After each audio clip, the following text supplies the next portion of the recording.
Welcome everybody to Shadow Hobbies review of the Redcat Gen Pro 7. I forgot what it's called. Anyway, I got it right behind me. I'm not going to show you the box or the prettiness of the box, although it is pretty. I mean, inside the box is a manual. There's a thing about hex fly, batteries and chargers, and padding, which is something that they don't normally do. So this is a step up for Redcat. I like this part. Okay, so you saw the padding. That's the bottom half of the box. And this is the box that it came in. Yeah, they did a good job. Okay, I admit it. It's a great job. All these other guys that do these reviews show you the box and all this other crap. I'm not into that. Let's get into the truck. All right, so here we have it. It's not a military green. That's the first thing that strikes me. I don't like this green, but it's green. Some guys may like this green. I don't personally like it. What is kind of cool right off the bat, it's got these collapsible mirrors on the side. It's got some jerry jugs up on top for decoration, which they're not going to last long after you tumble it a couple of times, but they're cool. You got a dig out bar that actually you could use to work. You got shovels, and I think there was a pick there. Yeah, there's a pick there, something like that. And you got a tire on top that looks, I think it's fully functional, to be honest with you. So that's kind of a cool thing. That's really neat. Tires appear to be pretty soft.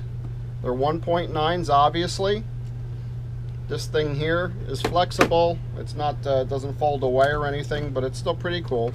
All right, so one thing that, and I'm assuming that this body just lifts up because there's no body pins. I'm not 100% sure on this, all right? So I think you can pull.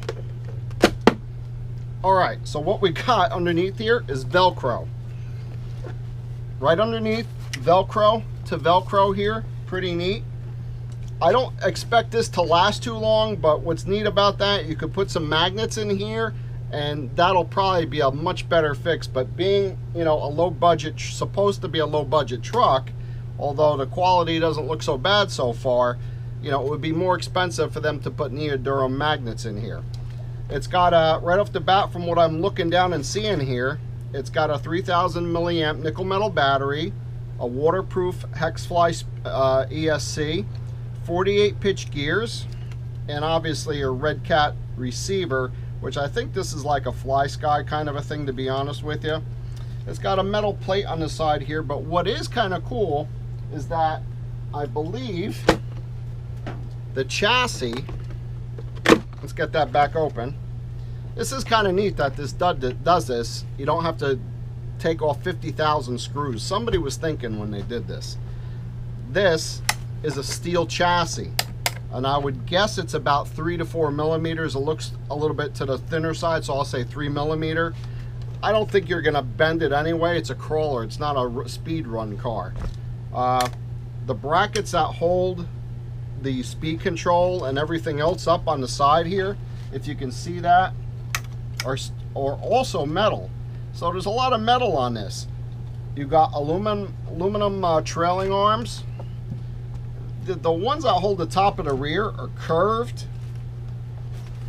I don't know if I like that.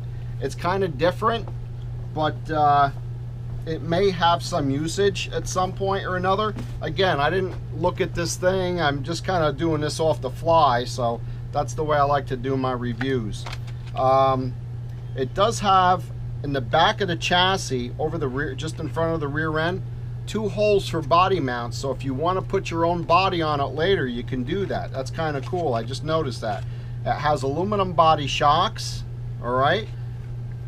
I mean, the SCX-10-2 comes with aluminum body shocks also. The Traxxas TRX-4 comes with aluminum body shocks. So you're getting some good stuff right out of the get-go. Inside the body, it's got a cage in here. You see that, all right? The only thing that's bugging me right now is this, I'm gonna call it puke green. I'm sorry, guys. I just don't like this color. It should have been more of a military green or something. I don't know. I just don't like green. It's just, it's nothing personal. It's just my taste. I don't like green. But a hex fly waterproof servo. It's only a I think they're only 15 grams. I don't have my glasses on. I can't really see that. I have no freaking idea. Here they are. So I'm pretty sure. Yeah, it's a 15 gram hex fly servo. I believe it's waterproof. I think all the red ones they have are waterproof. Underneath,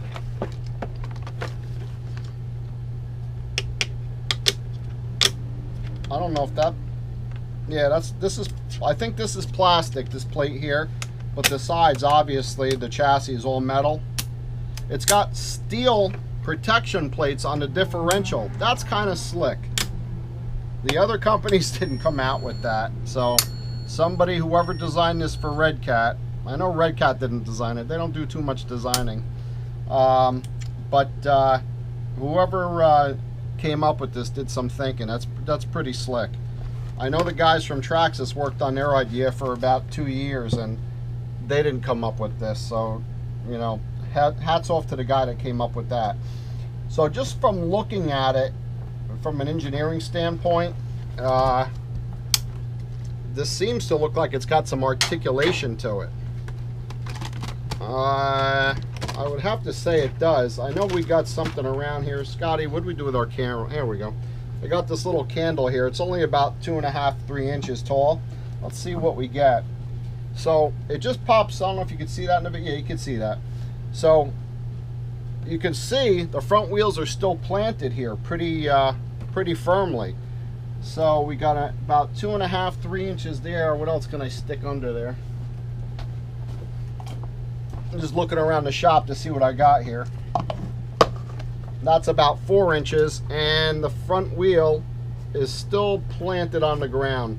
I think we're good, Scotty. We don't need any more. We're good. So that's actually not too bad. I mean, and this is right out of the box. You don't have to do too much to this. I think this is the Pro. I think we have this in the store and online for around $289 or so, which I think is the map price.